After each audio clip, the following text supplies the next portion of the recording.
Alright, welcome to the shop with the busy babe in here. Chris here. Well, it's winter time, getting some bad weather. It's time to catch up on a few of those woodworking projects that I've been driving off for a while. Project number one is a set of doors for the back of the shed there. I made a couple of plywood doors when I built the shed 8 years ago.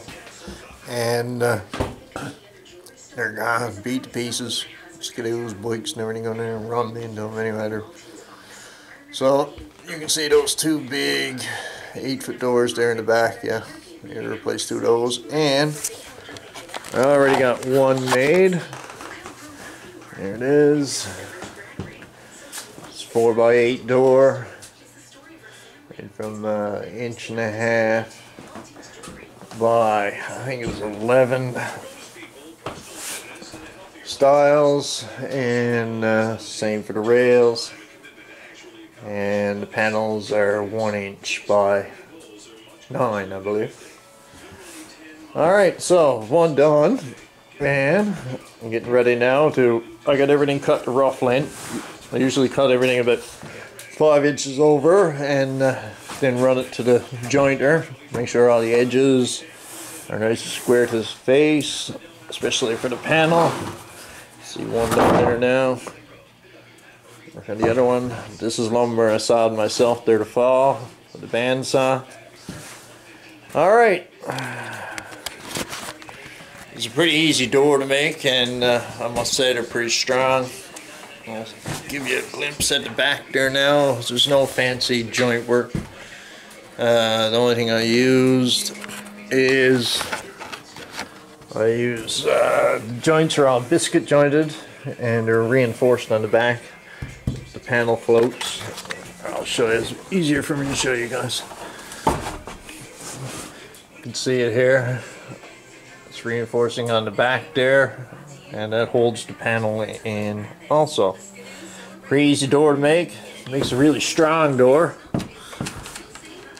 Alright, so don't mind the mess in the shop. Been pretty busy here lately. So there it is. Let's get at her.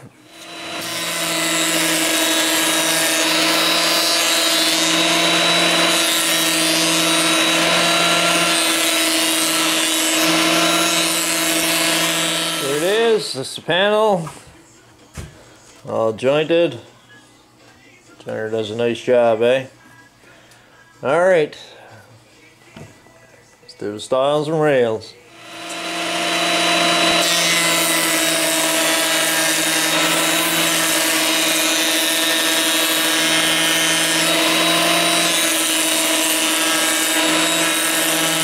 Alright, there we go. All the edges are jointed. Perfectly square to the face. Nice for jointing. Now we're going to take that radial arm saw and cut all these to length.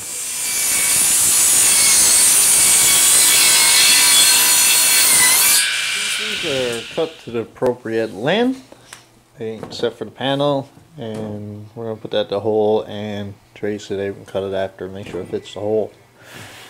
There's styles and rails. We're going to lay that out now and have a look and cut that curve. Alright guys, for that top panel there, sorry for that, kind of got ahead of myself. I got the door mostly laid out and I realized I got the biscuit joint, the top piece and the piece for the curve before I biscuit joints the butt edge, so I already went ahead and done that. Don't worry about it, I'll show you some biscuit jointing now when he does the panel. It's the same thing for all of it. Yeah, so that door there has a 6-inch deep curve. So we'll do the same thing on this one. Just mark up 6 inches. Take my flexible ruler and bend it till it reaches 6-inch mark. Mark it out and solder with the jigsaw.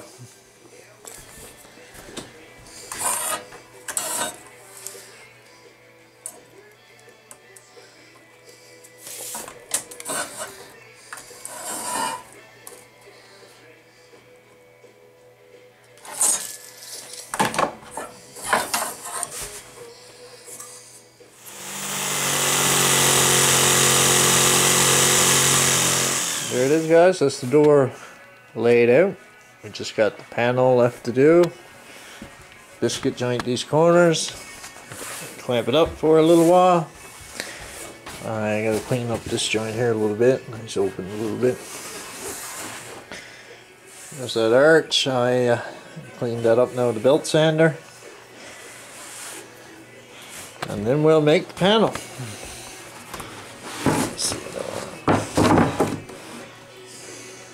Alright, so on them, like I said, what I do is make a mark from one to the other wherever you want a biscuit. And I'll probably go every 8 inches or so. And this is so you put the groove in same in each piece in the same place.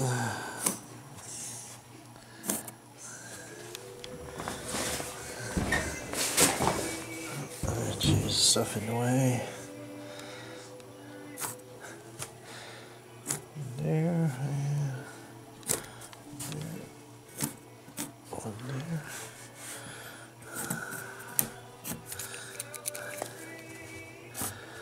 There we go. So that's 2, 4, 6, that's 7 biscuits in a 6-foot panel. So I don't know, 6 foot, 5 foot panel, I guess.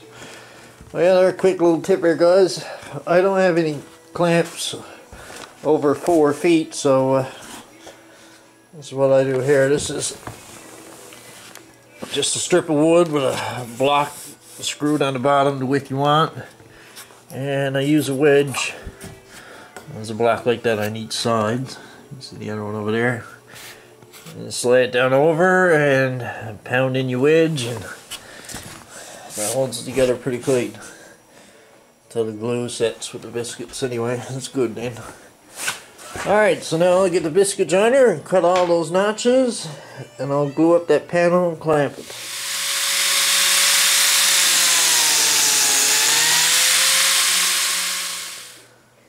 That gives you a groove like that for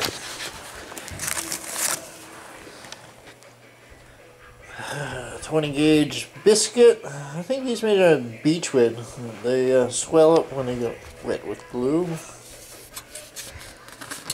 Alright, he slides in there. And the joining board with the same notch gets glued on the full length of the board, and they can't pop apart. Works good. Alright, I'll finish cutting all these biscuits now and glue it up.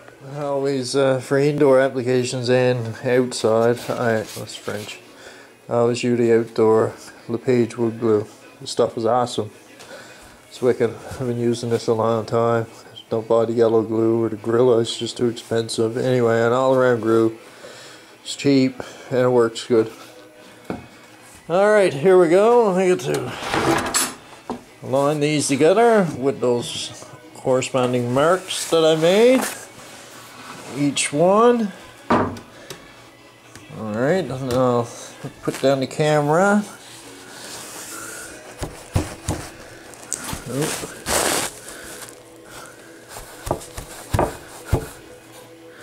I'll put down the camera now and clamp these together. There'll be a clamp on each hand and one in the middle, I think. See how it goes. Here we are, guys, all clamped up, ready to go. I check to make sure you got good joint lines. As you see the glue squeezing out there, and there, it's pretty well squeezing out all along each joint. Yeah, try not to over tighten, simply because you only end up squeezing out all the glue and you're not going to get a good bond.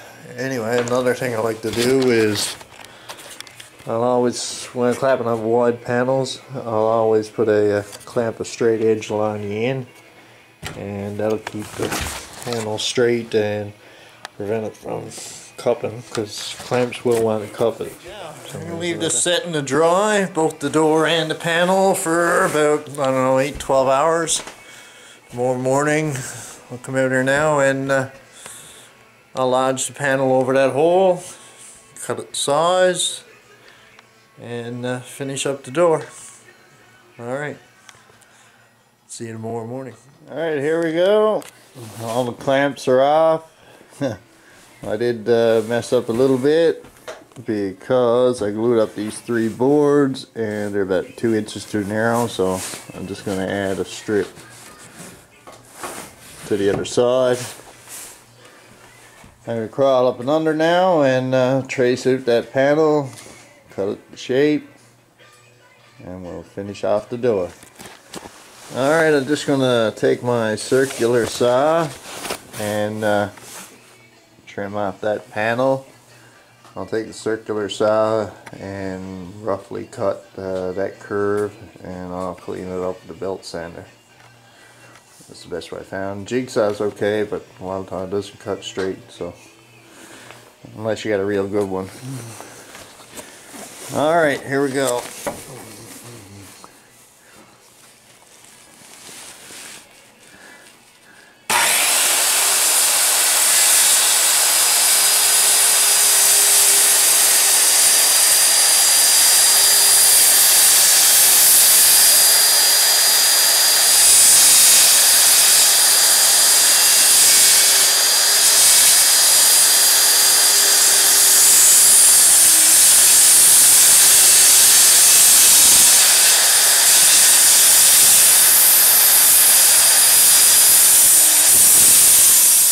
Alright guys, here we go. The panel is all cut to shape there now. I'm just going to take this belt sander and clean off the hardened glue.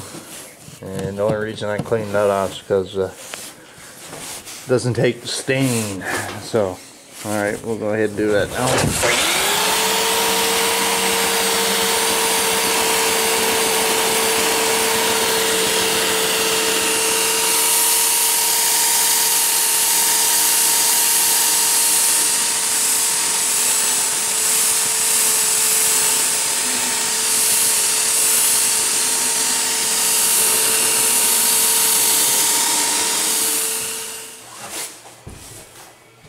Alright, that panel should slide right in place with a little persuasion. That's it. Perfect. Alright, we're going to put those battens now and strips on the back of the door, straighten the door, and to hold that panel. And this one's ready for stain.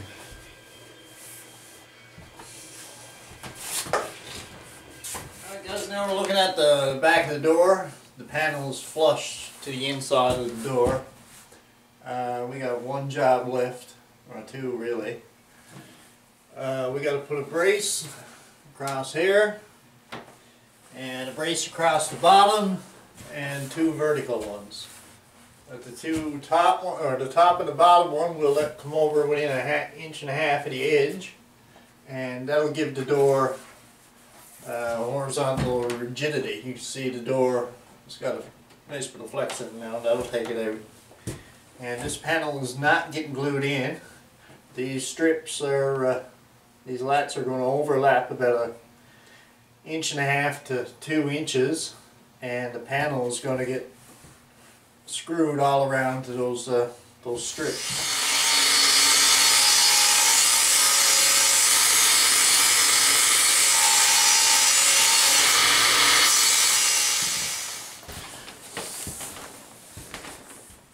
Alright, I got it marked out there. The first strip is going. 1.5 inches from the edge, like I said. About 17.5 inches down.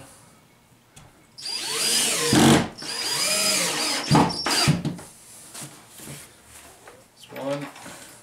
Tack a couple screws there to hold it.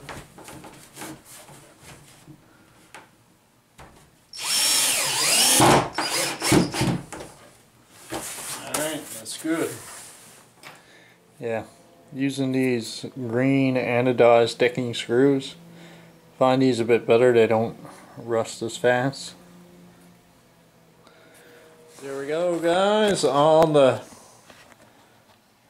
strips in the back are in place. The only thing left to do there now is to screw 1.5 screws around the perimeter to hold that panel.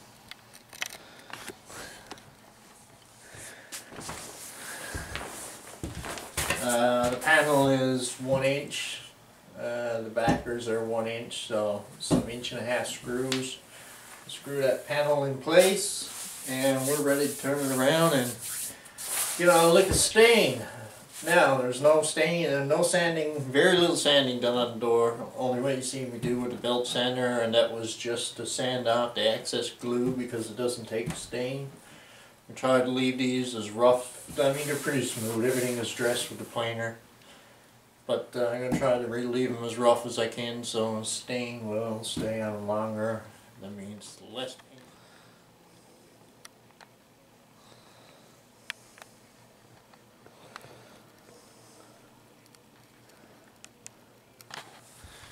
Alright guys, for stain, I'm using this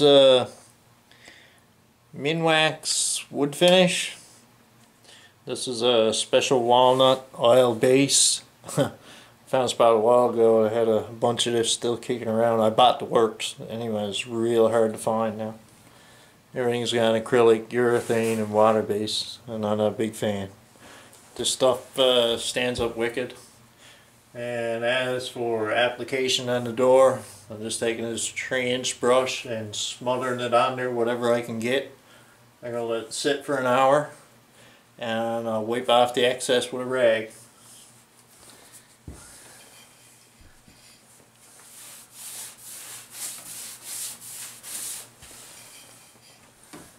Oh, you can really see that white spruce.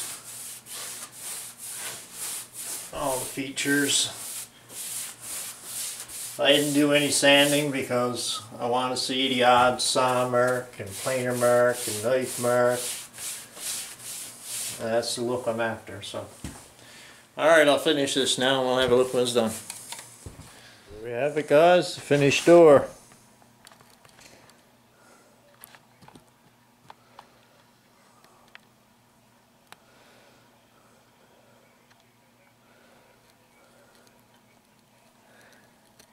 See the odd saw marks in it, and knife marks, and belt sander marks, and knots, and burls, and looks awesome. That's 2 done. Now I gotta hang these buggers. And here's a shot of the 2 of them together, guys. That's 2 beautiful looking doors.